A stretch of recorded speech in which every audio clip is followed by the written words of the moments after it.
The reason you have few or no friends is because you see things most people never notice. You've clicked this video for a reason, and by the end, you will know why. Let that sink in for a second. Society teaches us that having no friends means something is wrong with you, that you are awkward, broken, unlikable. But psychology tells a very different story. In many cases, people who spend long periods alone are not rejecting the world. Their mind simply refuses to accept what feels fake, shallow, or exhausting.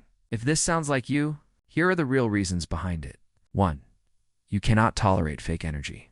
You notice things others ignore. Forced smiles, hidden jealousy, conversations that feel like performances instead of real connection. Your brain constantly scans for honesty. When something feels off, even slightly, it drains you instantly. So instead of pretending just to fit in, you choose distance. It's not because you hate people, because you value peace more than pretending. 2. You crave depth, not noise. Most conversations stay on the surface. Weather, gossip, trends, endless talking that says nothing meaningful. But your mind wants substance. You want to talk about purpose, human behavior, dreams, fear, growth, the things that actually matter. Real connection is rare, and you would rather wait for something genuine than surround yourself with empty interaction. 3. Socializing costs you energy. Some people feel recharged in crowds. You feel alone. It is not dislike. It is how your nervous system works. You process everything deeply.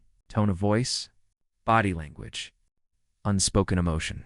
Your brain is working overtime, while others are just passing time. For social interaction, you need silence to recover. That is not weakness. That is biology. 4. You are comfortable standing on your own. Many people rely on others to feel valued. You learned how to validate yourself. You can think alone, solve problems alone, spend time alone without feeling lost. This independence can look like distance from the outside, but inside, it is strength. You do not collect people just to avoid loneliness. You protect your space carefully. 5. Your past made you cautious. At some point, trust did not go the way you hoped. Maybe you were betrayed. Maybe ignored. Maybe surrounded by the wrong crowd. Your brain adapted.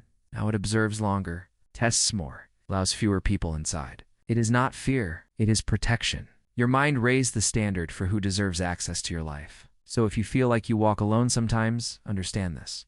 You are not broken. You are selective, aware, emotionally intelligent, and wired for meaningful connection, not constant connection. Some of the strongest minds spend seasons alone, not because they cannot belong, because they refuse to belong anywhere that is not real. If this message spoke to you, stay with us in this journey.